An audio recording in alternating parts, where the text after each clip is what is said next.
పెళ్లి చేశారు. నేను పోతే నా భార్య పరిస్థితి ఏంటయ్యా అని అడిగితే నేను లేనారా అన్నారు. ఆయన చేసిన త్యాగం మామూలు త్యాగం కాదు. ఒకవేళ పొరపాటున నాకేమైనా జరిగితే... అయ్యయ్యో, అంత మాట అనకండి. మీరు వేరే చెప్పాలా? మొన్నటిదాకా తమ్ముడు, ఇప్పుడు ఈ కాముడు, తర్వాత రాయుడు. ఒరేయ్ కాముడు, పెళ్ళైన దగ్గర నుంచి మీరు సరదాగా గడిపిందే లేదు. మీరిద్దరూ సరదాగా హనీమూన్కి వెళ్ళిరండి. ఏ ఊటీకో కొడైకెనాల్కో. ఇదిగో టికెట్లు. అయ్యా, మీరు దేవుడయ్యా. ఇక్కడ పనులాగకుండా నువ్వు ముందుగా వెళ్ళిరా. నువ్వు తిరిగి వచ్చిన తర్వాత పండు వెళ్తుందిరా. అయ్యా, ఒక పని మనిషిని మీరు ఇంతగా ఆదరిస్తున్నారయ్యా. నువ్వు పని మనిషి ఏంటి పండు? నీలాంటి స్త్రీమూర్తిని ప్రతి మగాడు అమ్మలా చూసుకోవాలి. ఇక నుంచి నా బిడ్డలు నిన్ను అమ్మా అని పిలుస్తారు, అమ్మలా చూసుకుంటారు. ఏమంటావు జానకి? అమ్మా.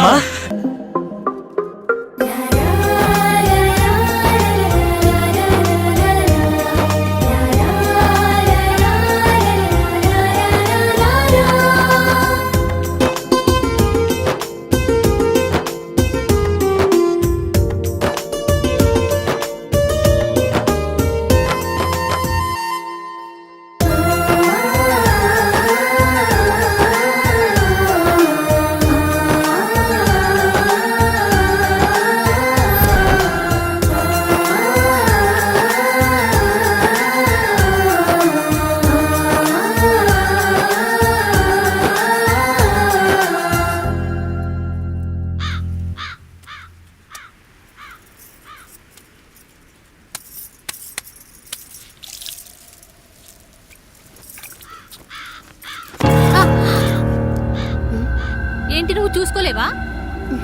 అయ్యో, చూసుకోలేదండి. ఈసారి ఖచ్చితంగా చూసుకొని గుర్తాను. మీరెళ్ళండి.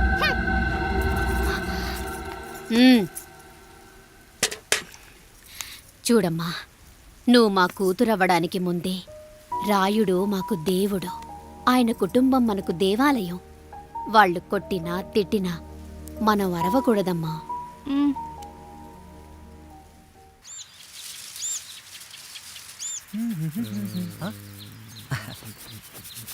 ఏంట్రా మిట్ట మధ్యన కసికసిగా పడితోమెత్తున్నావేటి? మీకేంట్రా పెళ్ళిలో పెళ్ళి కానీ కానీ కానీ హే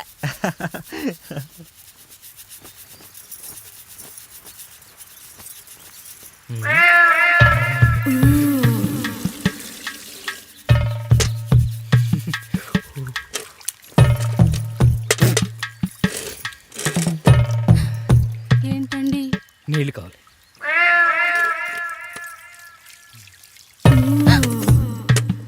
ఆయన కుటుంబం మనకు దేవాలయం. వాళ్ళు కొట్టినా తిట్టినా మనం అరవకూడదమ్మా.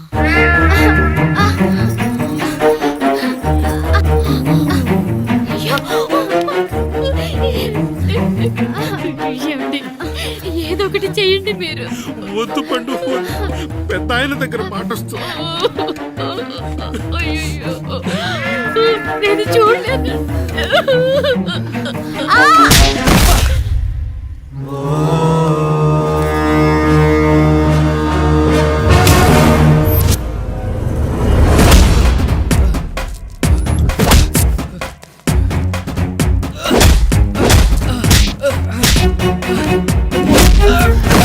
అయ్యో అనియా అనియా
రేయ్ నీతి లేని కుక్క, మా ముందు 7 తరాలు హత్యలు దొంగతనాలు వ్యభిచారాలు చేశాం కానీ ఒక అమ్మాయిని మానభంగం చేసినట్టు చరిత్రలో లేదు.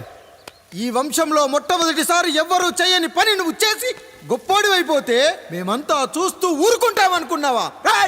రేపు పొద్దున వీడిని పంచాయతీకి పిలిచి ఈ రాయుడు తీర్పిచ్చేంత వరకు లక్ష్మి వాడిని ఇంట్లో కూడా రానివ్వకు.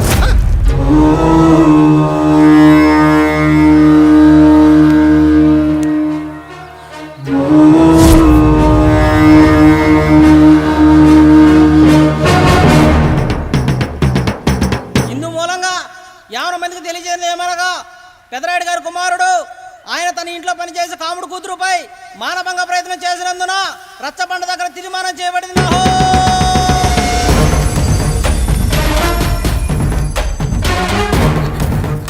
ఏమండి? తమ్ముడు ఏదో తెలియక తప్పు చేశాడని మన కుటుంబ గౌరవం నీ చేతిలో ఉంది. దయచేసి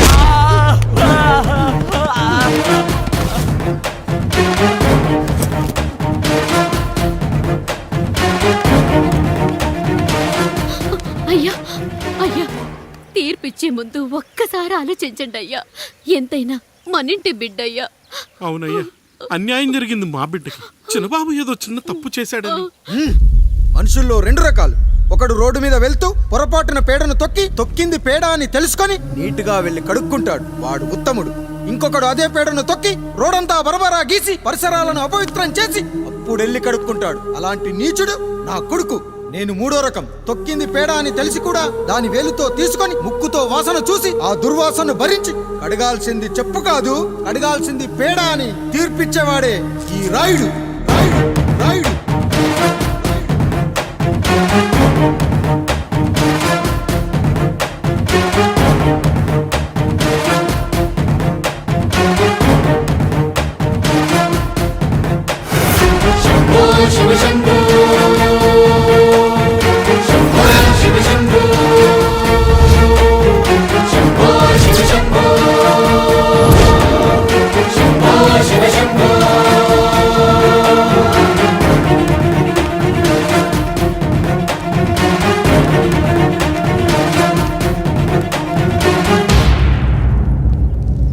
అయ్యా, మీ కుటుంబానికి ఈ పరిస్థితి వస్తుందని అస్సలు ఊహించలేదయ్యా.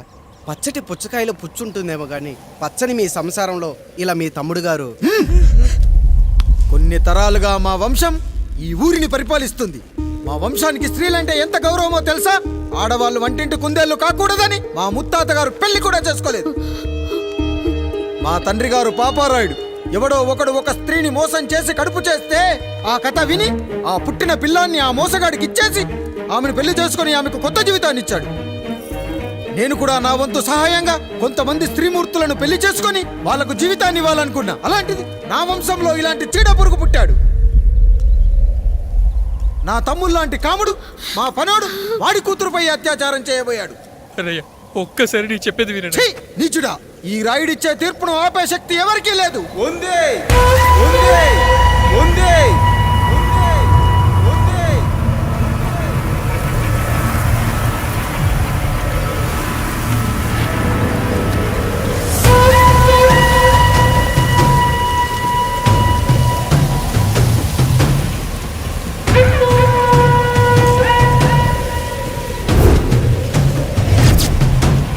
గుర్తుపట్టావా పెదరాయుడు?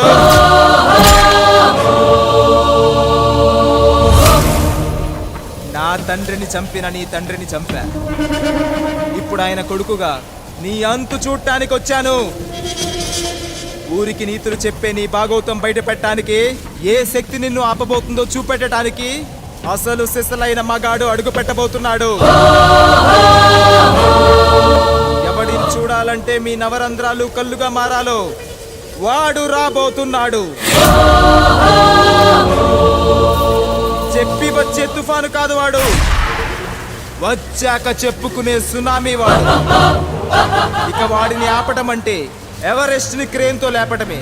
పాపారాయుడు, పెదరాయుడు, ఆ రాయుడు, ఈ రాయుడు అని మీ బతుకుల్లో రాళ్ళు వేస్తున్న వాళ్ళకి సమాధానం చెప్పడానికి వస్తున్నాడు అసలు సిసలైన Rayudu.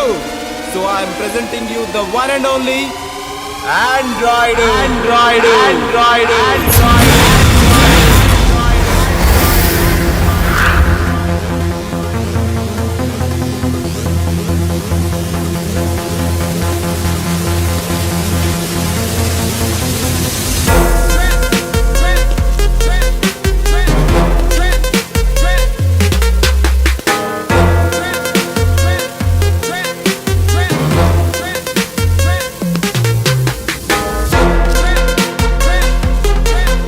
Android, Android, Android, Android.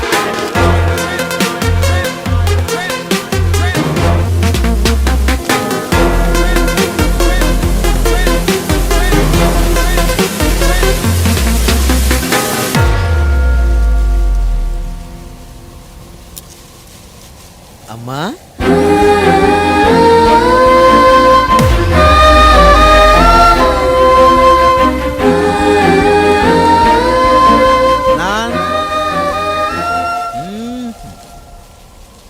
నాన్న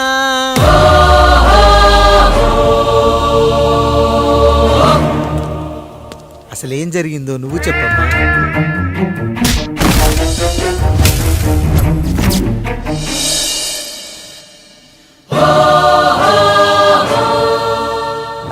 ఏరా పెదరాయుడు, త్రికాలాత్రక ఓరి ఓరోరి ఆపరాని ఉన్మత్త గార్తాబారవాలు ఎంత మర్వెత్తించినను మరపునకు రాక హృదయశావిల్యమానములైన నీ మదోన్మాద అపరాధం నా మనోవితలమును రయ్యలు చేయుచున్నవే. అహో క్షీర వారాసి జనతారక సుధాకర కొనిదెల నందమూరి అక్కినేని గట్టవనేని మంచు దగ్గుబాటి వంశ సముత్పన్న మహోత్తమ మహా నట పరిపాలిత చిత్ర సామ్రాజ్యమున నూతన వారసుడనై నిజభుజ వీర్య ప్రకంపిత చతుర్దశ భువన సూర్యవరణిలకు భ్రాతా సమానులైన చతుష్టి పితృవులకు అనుజుడనై సింహపురి తీరమున జన్మించి భరతఖండమున సకల జనులచే పరమ పావనిగా కీర్తింపబడుతున్న మహోత్తమ మహిళ ఈ పతివ్రత పండునకు పుత్రుడనై మానధనుడనై మనగడ సాగించు నన్ను చూసి ఈ విశ్వమంతయు ప్రచుడట ప్రచుడట పగులబడిన ఊటయా అనాథాన్ని అవహేళన చేయుటయా. అహో తన సుతులతో తూయిడగు నన్ను పుత్రుడుగా సంభావింపక సన్మానింపక పితృధర్మ పరిదక్షుడై లజ్జా విముక్తుడై ఈ కపట పెదరాయుడు నన్నేల వివాసుని సేవలే. అవునులే అశుద్ధ స్వరూపుడగు రాయణకు ఎగ్గేమి సిగ్గేమి వంతు వంతున ఆలికి ముందు కాలిని పరిభోగించిన పర్యంతము రచ్చన కర్పించుతో పచ్చి పచ్చి వైభవంలో తేలించు వీడు తన ఇంట ముగ్ధదాసి సాంగత్యమున నన్ను కని తజించినంత మాత్రమున నేనేలా కటకట పడవాలి. ఊర కుక్క ఉచిత జ్ఞానముతో సంభోగించిన సరిపెట్టుకుంటున్నా ఈ లోకమున మూయ మూకుడుండునా అయినను దుర్వ్యాజమున సాగించు అవివేక న్యాయ విచారణ అని తెలిసి మేమేలా రావాలి వచ్చితివి పో విచక్షణాపేతమై సర్వత్ర కామ కలాపాలు సాగించి ఈ శునకమ్ము ఇచ్చట ధర్మ విధేతగా ఏలా ఉండవాలి. ఉండినాడు పో వృక్షమునకు వత్తము కట్టిన విదుక్షాపేక్ష కలిగి తన పరభేదములను మర్చి విచక్షణ రాహిత్యముతో అట్ట సంభోగమునకు పాల్పడు ఈ త్రాపి ఉన్న చోట మా మాతృమూర్తి ఏలా ఉండవాలి. ఉండినది పో సజీవ భూచర మేష గోప సారూప్య మానవ సంచారిక విధానమున కాలవాలమగు ఈ గ్రామమున మేమేలా కాలు మోపవాలి. మోపితిమి పో సకల రాజాను కోటిర కోటి సంక్షిప్త రత్నప్రభ నీరాజితంబగు మా పాదబద్ధములేల అపభ్రమణం చెందవాలి. ప్రతీకారేచ్ఛతో గ్రామమున పాదం మోపిన మమ్మలను ఈ గ్రామ సింహముతో సమరూపిణి అని అనుమానించి అసలితని జన్మరహస్యమేమన్నా జుగుప్సాభావంతో ఈ జనుల కల్లేలా చూడవాలి, నోరేలా వాగవాలి, చెవులేలా వినవాలి. ఆ విధి హతవిధి ఆ జన్మ శత్రుయేనని అనుమానించుతునే అరుదించిన మమ్మ అవమాన బడబానా జ్వాలను దగ్ధమునర్చుచున్నవమ్మా. విముకుని సుముకుని చేసి మమితకు విజయము చేయించిన నీ విజ్ఞాన విశేష విధాదిత్యము ఏమైనవి తల్లి. రాయుడు కృతావమాన మానసుడనై మానాదిమాన వర్ధితుడనై మర్యాదాపూర్వకముగా అనుటయా లేక ఈ నా జన్మకారకుడైన ఈ నిరక్షర కుక్షుని క్షమించి వదిలేయుట ఇచ్చి కామాంధ వృద్ధులపై పగ సాధించలేమన్న మహోపేక్ష మా పైన వేరొకటియా ఏది కర్తవ్యం మనుటయా వీడందు చూసుటయా. రాయుడు నీకు క్షమాభిక్ష పెట్టుటకు మా అంతర్కరణం అంగీకరించుటలేదే. ఈనాయందు ప్రవహించు రుధిరము నీదే కదా, నీదే అని విర్రవీగుతున్న ఈ జనం ధనం భోగభ్యోగం నీ నుంచి అపక్రమించి నిన్ను వివస్తుడు గావించి మార్గ పదమధ్యమున సంసర్గ ముగ్ధుడు గావించదను. Pedarayudu time is our and right time starts now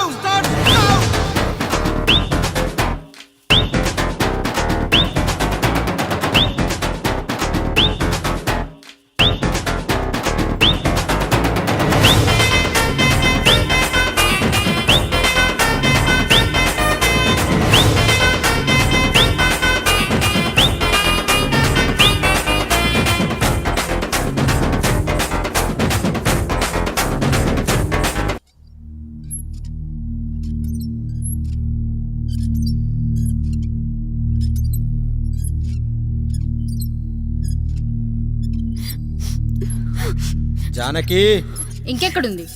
అక్క వెళ్ళిపోయిందండి. పాలక పాలేరుతో అండి. వెళ్లే ముందు ఈ ఉత్తరం రాసిచ్చింది, చదవమంటారా? ఏముంది అక్కడ చదవడానికి? మీ మనసులో చాలా మంది ఆడవాళ్ళకి ఖాళీ ఉందేమో కానీ బెడ్రూమ్ లో మంచంలో మట్టికి ఖాళీ లేదండి, అందుకే పోతున్నా అని రాసుంటుంది. అంతేనా? వదినా నువ్వుండు.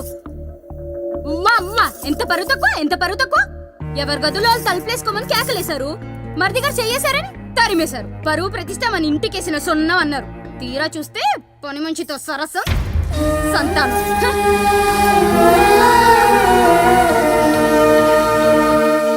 పని చేయించుకొని డబ్బులు ఇవ్వాలి గాని బిడ్డల్నిస్తారని నేనెక్కడా వినలేదమ్మా ఈ చోద్యం.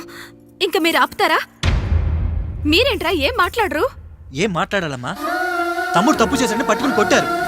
అదే తప్పు ఆయన గారు చేస్తే మాత్రం ఆయన ఒక్క మాట కూడా అనకూడదా? అంటే అమ్మా, రేపు ఎప్పుడైనా మాకు కూడా ఇంకో ఫ్యామిలీ పెట్టుకోవాలని కోరిక కలిగినప్పుడు అప్పుడు నువ్వు చేసిన పనే మేము చేసావు నాన్న అని చెప్పడానికైనా ఇప్పుడు మాట్లాడాలి కదమ్మా. కావాలనుకున్నప్పుడల్లా అమ్మని తెచ్చుకున్న ఆయనకి తమ్ముడికో ఆడతోడు కావాలని తెలీదా? రోజు బట్టలపై స్నానం చేస్తాడు కదా. తమ్ముడు బాగా ఎదిగాడని అర్థం కాలేదా? పని మనిషితో ఆయన చేస్తే శృంగారం, ఆవిడ కూతురుతో నేను చేస్తే వ్యభిచారమా?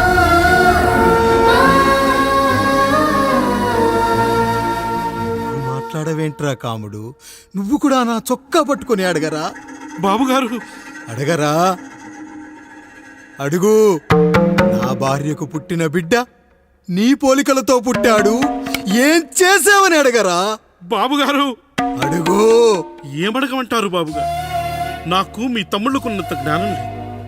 మా ఇంట్లో ఉండేది నలుగురు, కానీ బాత్రూంలో ఉండేది సబ్బు బిళ్ళ ఒక్కటే. నేను స్నానం చేసిన తర్వాత నా భార్య కూడా ఆ సబ్బుతోనే స్నానం చేస్తుంది. నా భార్య ముట్టుకుందని సబ్బు బిళ్ళ మీద కోపడతామా? ఆ బిళ్ళ కరిగే వరకు, మా మురికి వదిలే వరకు మీరేనయ్యా మా సబ్బు బిళ్ళ. మీ గేదెల్ని కడిగితే తప్పులేని నా పిల్లని చేతులు మిమ్మల్ని ముట్టుకుంటే మాత్రం తప్పుంటున్నారే. వీళ్ళ ఉద్దేశంలో మీరు మీరు పశువు కంటే హీనమనా? ఏమిటి అండి ఆయన? నా వరకు ఆ బిడ్డ నా దేవుడిచ్చిన ప్రసాదం. అది పూజారి ఇచ్చాడా ఇంకోటి ఇచ్చాడా నాకు అనవసరం. అయినా పూజారి పొంగలి పెట్టకపోతే దేవుడి మీద కోపం ఎందుకయ్యా? ఏమో, మా కోసం చెమట చిందించి పనిచేసే ఈ కాముడికి నేను చెమటోడ్చి ఒక బిడ్డను ప్రసాదిద్దామని మీరు అనుకున్నారేమో. ఇందులో కూడా నా మంచే కదయ్యా మీరు ఆశించారు. కానీ వీళ్ళు వీళ్ళు మీ ఔన్నత్యాన్ని ఎప్పటికీ అర్థం చేసుకోలేరయ్యా, అర్థం చేసుకోలేరు. అయ్యా, ఈరోజు మీ పెళ్ళాం పాలేరుతో వెళ్ళిపోయి ఉండొచ్చు, మీ బిడ్డలు ఈరోజు మిమ్మల్ని తిట్టచ్చు, కానీ ఈ కాముడు మిమ్మల్ని ఎప్పుడూ వదిలిపెట్టడు. మీ చావును ఈ కళ్ళతో చూసే వరకు మిమ్మల్ని వదిలిపోడయ్యా, వదిలిపో. మీరే మా దేవుడు, మీరే మీరే మీరే మా దేవుడు, మీరే మా దేవుడు, మీరే మా దేవుడు.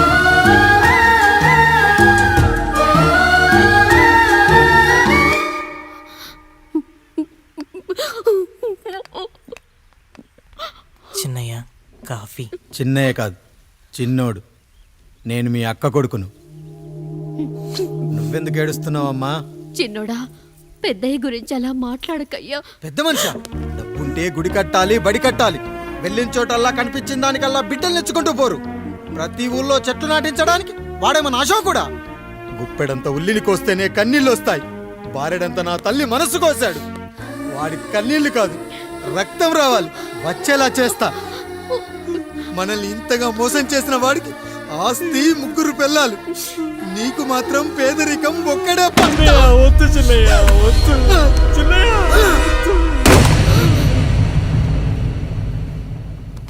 సరిగరి సరిగరి సరిగరి సరిగరి మపద పపద పనిని సర్ పనిని సర్ సరిగరి సరిగరి సరిగరి సరిగరి మపద పపద పనిని సర్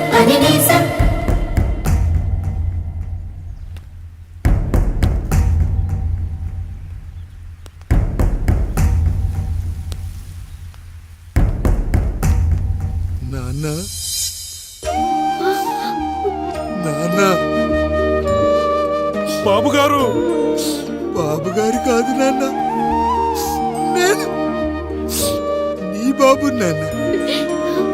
మీరు మా పెద్దయ్య బిడ్డ కదయ్యా. కష్టపడి రైతు దుక్కి దున్ని కోత కోస్తే విత్తనాల ఫ్యాక్టరీ వాడొచ్చి ఈ పంట నాది అంటే ఒప్పుకుంటావా నాన్న? ఈ భూమి నీది, ఈ పంట నీది. నేను నీ బిడ్డను నాన్న, నీ బిడ్డను. కానీ ఆ రూపం, ఈ ముఖం ఒక్కడే వాడిది నాన్న. కింద బాడి చూడు, ఇద్దరం ఒకేలా లేవు.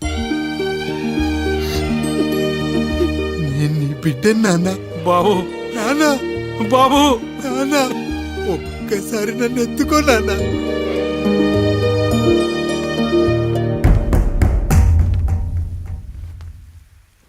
సరిగాని సరిగాని సరిగాని సరిగాని మమదప మమదప పనినిస పనినిస సరిగాని సరిగాని సరిగాని సరిగాని మమదప మమదప పనినిస పనినిస. నాన్న, నువ్వెంత మంచివాడివి నాన్న. ఒకడు వాడిన టూత్ బ్రష్నే ఎవ్వడూ చేత్తో పట్టుకోడు, అలాంటిది నువ్వు నోట్లో పెట్టుకుని తిరుగుతున్నావు. అమ్మ ఎంత అదృష్టవంతురాలు నాన్న, ఎంత అదృష్టవంతురాలు. చాలు బాబు, ఇది చాలు. చాలదు నాన్న, ఆ రాయుడు లెక్కేంటో తేలుస్తా. మన కుటుంబాన్ని ఇంత క్షోభ పెట్టిన ఆ రాయుడిని వదలనానా, వదలా. వాడంతేదో చూస్తా.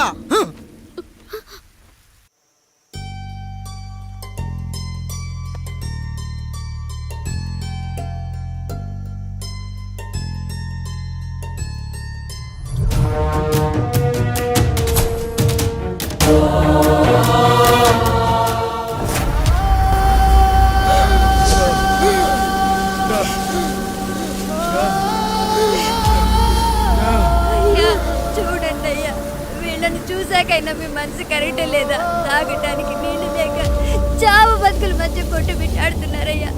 పచ్చగా ఉండే ఈ ప్రాంతానికి ఏం దిష్టి తగిలిందో ఏమో. భూమిలోనే కాదు, మా కళ్ళల్లో కూడా నీరు ఇంకిపోయేలా చేశాడా దేవుడు. ఈకంతా మీ చేతుల్లోనే ఉందయ్యా. చూడమ్మా, వర్షాలు లేక కరువుతో రాష్ట్రం కష్టాన్ని కూడా అరువు తెచ్చుకుని బతుకుతుంది. నా కాళ్ళ మీద పడితే ఏమీ రాదు, పైనుండి వర్షం పడాలి. అయ్యా మినిస్టర్ గారు, మీరైనా ఏదో ఒకటి చెయ్యండి అయ్యా. నేనేం చేయనమ్మా, ఇక దేవుడే మిమ్మల్ని కాపాడాలి. ఎవడొస్తాడే మిమ్మల్ని కాపాడడానికి?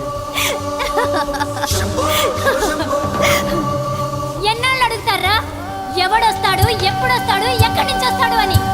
పేదవాడికి కష్టం వచ్చినప్పుడల్లా ఇదే మాట. 70 ఏళ్లుగా హీరో రావాల్సి వచ్చినప్పుడల్లా ఇదే మాట.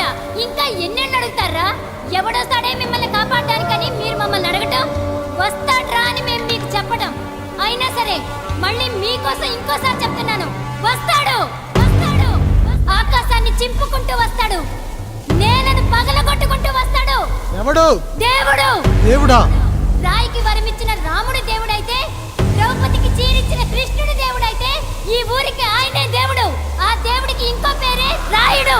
పాపా రాయుడు, పాపా రాయుడు.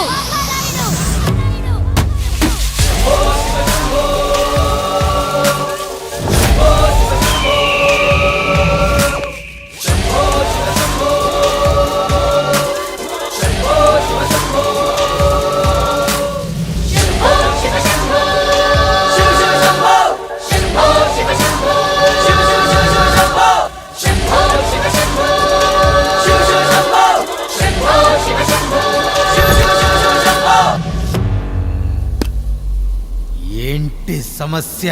అయ్యా, ఊరికి కరువు వచ్చింది. అదిగో ఆ నలుగురు దాహంతో చనిపోతున్నారయ్యా.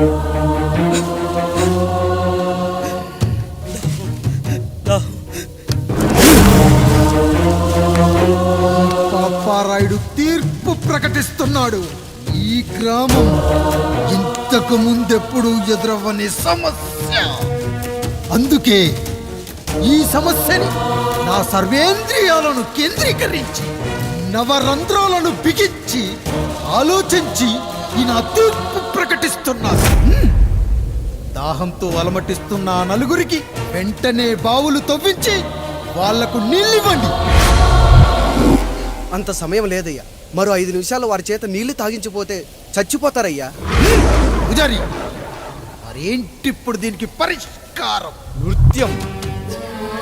సంగీతానికి శిలలు, నృత్యానికి మేఘాలు కరుగుతాయని శాస్త్రం చెబుతుంది.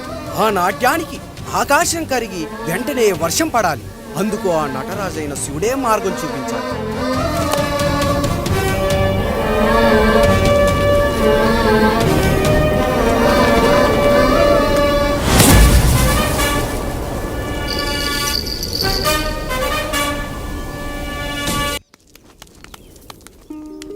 అయ్యా, దేవుడిచ్చిన ప్రసాదం అనుకుని నలుగురిని కన్నాను.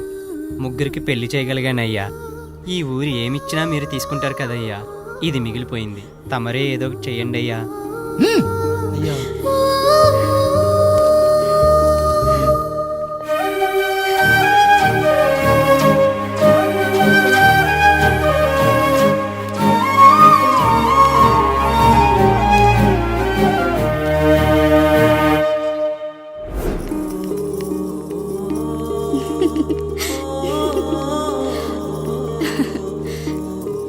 ఈ ఇల్లు, ఆస్తి, ఇంత గొప్ప భర్త, పిల్లలు, చాలా ఆనందంగా ఉందండి. కానీ నాకు ఒకటే లోటు.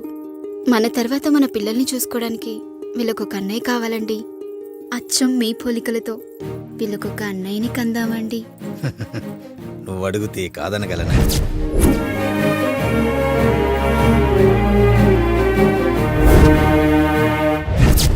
నానా, రాయుడెక్కడా? ఇప్పుడే వస్తున్నాను నానా.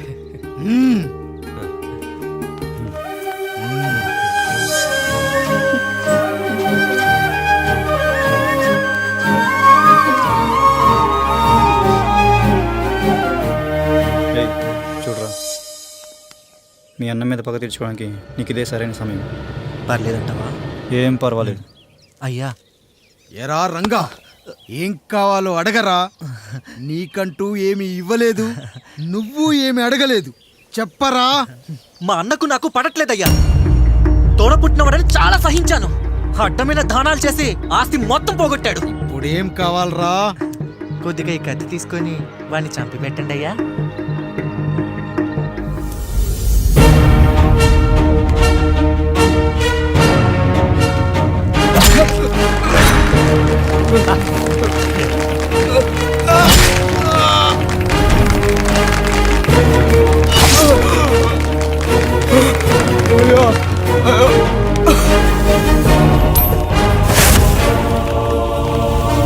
నాయుడు, అన్యాయంగా మా నాన్నని చంపేశావు.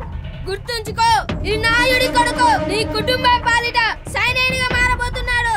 నిన్ను, నీ కొడుకుని, ఆడికి పుట్టబోయే కొడుకుని, అందరినీ లేపేస్తా.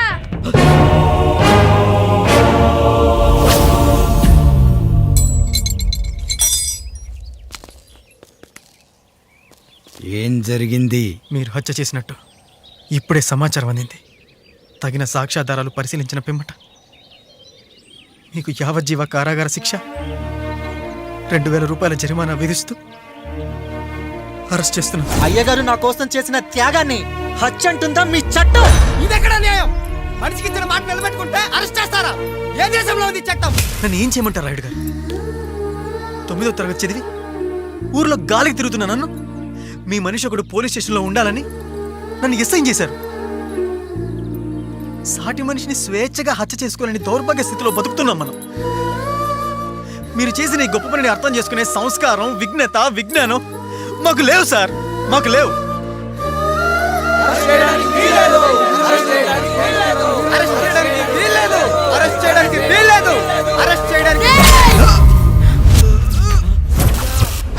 నాయుడు గారు,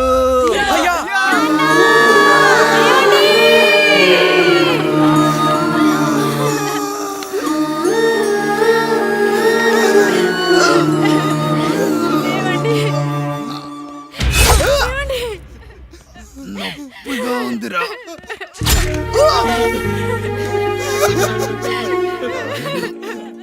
సుధా, నేను లేకుండా ఎలా ఉండగా? పర్వాలేదండి, బిడ్డలతో నేను ఉండిపో